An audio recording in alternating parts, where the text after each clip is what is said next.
Biz umrimizning 4dan 3 qismini to'y qilish uchun hamda uy qurish uchun, shuningdek, bekorchi urf-odatlarga sarflar ekanmiz. Bizda hatto azalar, ma'rakalar bilan bog'liq rasm-rusumlar ham anchagina qimmatga tushadi. Boshqacha aytganda, cho'ntakning ham, asabning ham sho'ri, umrning esa zavoli. To'ylar bilan bog'liq og'riqli jihatlarimiz juda ham ko'p-da.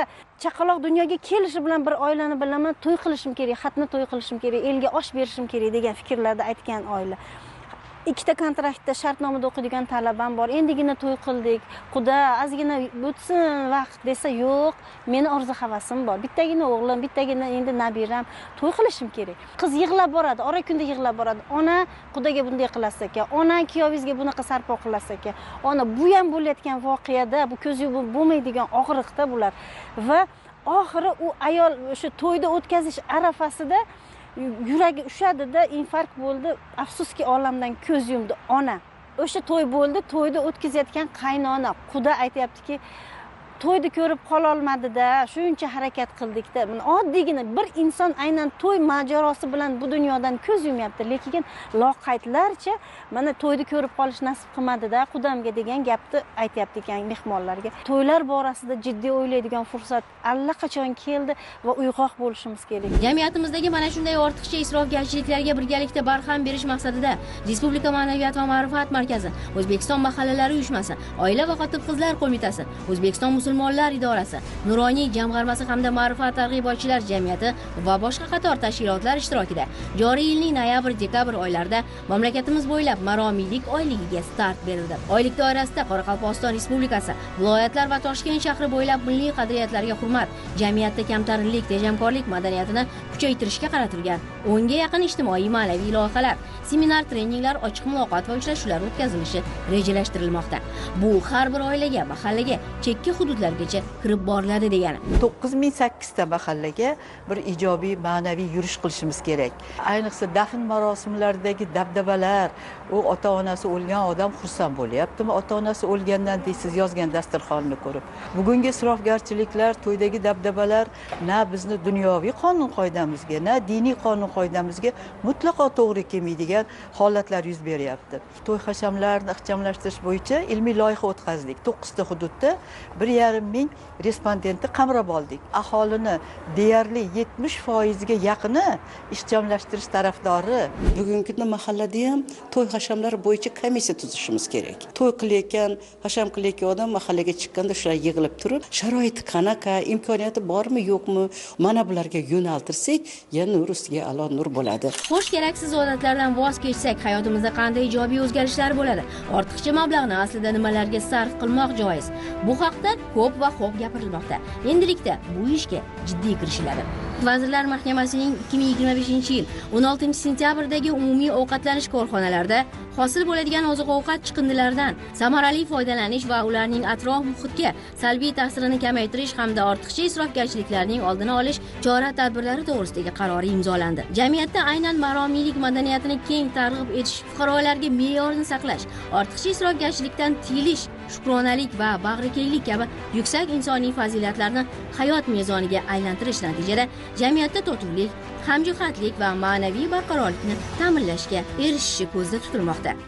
Xalqimizni farovon yashashi uchun, o'zimizdagi asl qadriyatlari asrab qolish uchun mana shunday holatlardan agar o'zimiz kurashib, o'zimiz forig' bo'lmasak, bizga hech kim yordam bermaydi. Ana shu uchun biz hozir fikrimizda, ongimizda, ruhiyatimizda uyg'oqlikni hosil qilib, biz bor ilmimizni, mehnatimizni to'g'ri hayot kechirish yo'nalishiga olib chiqishimiz kerak. 100 million, 200 million boringki, undan ko'p sarflaydigan narsani bolani ma'rifati uchun, ilm yoki hunar o'rganish uchun sarflasa qanday yaxshi. Uchrashuvda ta'kidlandiki, aksar fuqarolarga tanlash imkoni berilsa, to'yga deb yig'gan pulini ta'limga, sayohatga, sog'ligini tiklashga, biznesga sarmoya qilishga tayyor. Hasanboy Komilov to'ydagi ortiqcha xarajatni kelajakka investitsiya qildi. U isrofgarchilik o'rniga o'zining mustaqil biznesini yo'lga qo'ydi. Natija uzoq kutib turmadi. Oila farovonlikka yuz tutdi. Ana shunday. Hamma gap o'zimizda. Oz bo'lsa yetadi, ko'p bo'lsa ketadi. Kamaytirsak, to'ydan keyin yashashing ham a'lo bo'lsin. to'ydan qarz bilan chiqmaylik. 1000 qarz bo'lmagan taqdirda ham nolga tushib qolib nima bo'lmaylik. Qishamgina qilganmiz. Bundan 4 oy oldin chaqaloqli bo'lganman. Chaqalog'imni ham olib chiqishdan o'zimni mashinam Damas'imni olib chiqqanman. Bu narsalarni, marosimlarni kamaytirgan yaxshi menimcha. Dabdababozlikni, kibr havoni, manmanlikni, eng yomon ortiqcha isrofni to'xtatish bu jarimalar bilan, har qanday jazolarni qo'llash bilan to'xtatib bo'lmaydi. Buni insonni qalbiga, ongiga ta'sir qilish bilan, yuragiga ta'sir qilish bilan, tushuntirish ishlari bilan va eng muhimi namuna bo'lish ishlari bilan amalga oshirish mumkin. Namuna kimdan boshlanadi? O'sha mahallada masalan aytib tursa, mahalla raisi qichon qilaylik deb aytib tursa, o'zi bu yoqdan juda dabdabali to'y qilsa, bu o'zining natijasini bermaydi. Biz birinchi bo'lib o'sha namuna ko'rsatishdi. Maromiylikni o'zimizdan boshlashimiz kerak. Mo'ljalni, ma'rifatni qo'ya bilsak, ma'rifatni mo'ljal qilgan odamga boshqa oshchi tushuntirish hojati yo'q. Ma'rifatli odamni o'zi bilib belgilaydi mo'ljalni. O'sha to'yga sarflaydigan katta kapital qo'yilmasini bolasini o'qishiga sarflaydi yoki o'sha vatanparvarlik nuqtai nazaridan yurtini, ostonasini, mahallasini yuksalishiga sarflaydi. Demak, birinchi omil otalar, onalar, oilalar, insonlar dunyoqarashini o'zgartirish masalasi turadi. Zero ongni o'zgartirmay hech qachon jamiyatni o'zgartirib bo'lmaydi. Joriy yilning 19-20 kunlari yuksalish harakati o'tkazgan so'rovnoma natijalariga ko'ra, har 4-chi o'zbekistonlikdan biri to'y o'tkazish uchun qarz oladi. Respondentlarning 25,1% to'yni moliyalashtirish uchun qarzga yuz tutadi. Ko'pchilikda to'y xarajatlari 50-100 million so'm atrofida bo'lib, bu ko'p oilalar uchun yillik daromadga teng. Elga to'y berish majburiyati, uyatdan qo'rqish va katta yoshdagi ota-onalarning talablari ko'pincha yoshlarni va ularning yaqinlarini ortiqcha xarajat qilishga majbur qilmoqda. Atrofdagi to'ylar, mahalla ko'ylagi bo'ladigan holatlarni eshitib ba'zan o'ylanib qolaman. Bunga kim sababchi deb o'ylagan savolga men o'zimning fikrim bu.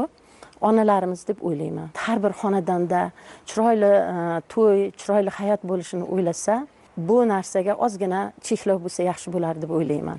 Ayollarimiz qizlarini ilmli, har tomonlama mukammal qilib tayyorladim oilaga deb o'yladim. Menimcha bu yerda ozgina kemtik joylari bor deb o'ylayman.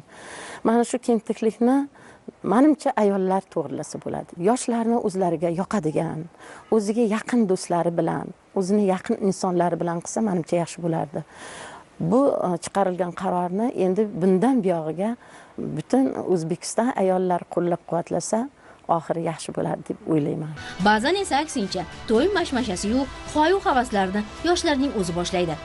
So'rovnomada qatnashganlarning 44,5% to'yda ortiqcha mablag' sarflanganidan afsuslanganini bildirgan. Faqat 6,7% kishi dabdabali to'yni qo'llab-quvvatlagan. Ziyolilar, olimlar, turli xil jamoatchilik vakillari, ota-onalar yoshlarimizga shu narsani singdirishimiz kerakki, ya'ni yaxshi yashash uchun, yaxshi oilaviy baxt topish uchun bu faqat moddiylikda emas ekanligi, bir-birini to'g'ri qabul qilishda ekanligini tushuntirishimiz kerak bo'ladi. Yo'q, bizga dabdabali to'y kerak emas, yaxshigina, ixchamgina to'y bo'lsa bo'ldi. Baxtli bo'lsa bo'ldi, muhimi shu. Hamma orzu havasi edi-yu, shu orzu havasi tufayli ham ko'pchilik qarzga kirib ketadi-da. Biz 300 ta qilganmiz. 300 ta ko'p emasmi? Endi qarindosh urug' biri bo'lmasa biri debdi. Hamma puliga qarab qiladi deyman. Kamchilik qilib, undan ko'ra to'ydan keyin bu joyga olib borsa deyman. Orzu havas o'z yo'liga, orzu havas kichkina to'y bilan ham bo'rab, bunaqa juda oshirib yuborish ham kerak emas. Har bir o'tkaziladigan to'y ma'rakalarda, boshqa marosimda albatta nuroniyning roli bo'lishi kerak. Chunki biz katta tajribaga ega bo'lgan otaxonlar, onaxonlar agar shu to'ylarga aralashib, yoshlarimizni tartibga chaqirsak, men o'ylaymanki hammasi o'rniga tushadi. Kamtaroda to'ylarning afzalligini har qancha isbotlamaylik, ikki tomondan biri baribir odamlar nima deydi deya zo'rma-zo'rakilik bilan to'y o'tkazmoqda. Xo'sh, shunday bo'lishiga kim sababchi? Biz sun'iy idrokka yuzlanamiz. ChatGPT bizni yemiruvchi illatlar nimalarda namoyon? Sizni yemiruvchi illatlar bu haddan tashqari ko'p va befoyda sarflangan mablag'lar, dabdabali to'y qilishga intilish, shuningdek ma'rakalar, keraksiz urf-odatlar, odamlarning g'ayritabiiy harakatlar qilishi va uni raqs deb nomlashi, shuningdek isrof, ularning nomi va qamrovi keng. Bu ko'pincha oilalarga ortiqcha moliyaviy va axloqiy ma'naviy zarar keltiradi. Bu xatti-harakatlar nafaqat jamiyatning qadriyatlariga zarar keltiradi, balki umumiy muhitga salbiy ta'sir ko'rsatadi. Ixcham va oddiy to'y. Qolgan mablag'ni ta'lim yoki biznesga sarflash kerak. Samarqandda to'ylar odatda katta va dabdabali tarzda o'tkaziladi, lekin bu katta isrofgarchiliklarga sabab bo'lmoqda. To'ylarga sarflagan pullarimizni farzandlarimiz kelajagi uchun, ularning bilim olishi uchun sarflaganimiz ma'qul deb hisoblayman. Afsuski, yana o'sha armisoqdan qolgan gap. Odamlar nima deydi? Odamlar nima deydi? Indama gapirma, ko'tarma boshni. Qatdan bo'lsa ham topish kerak to'yga. Nima deydi qo'ni qo'shni, zo'r qil oshni. Odamlar nima desa desin, tashlaylik qo'rqishni, o'ylashni, yashashni boshlaylik. Bugungi kunda yoshlarning oila qurishlari qiyin bo'lib ketgan. Nima uchun deydigan bo'lsangiz, sarf xarajat ko'payib ketgan.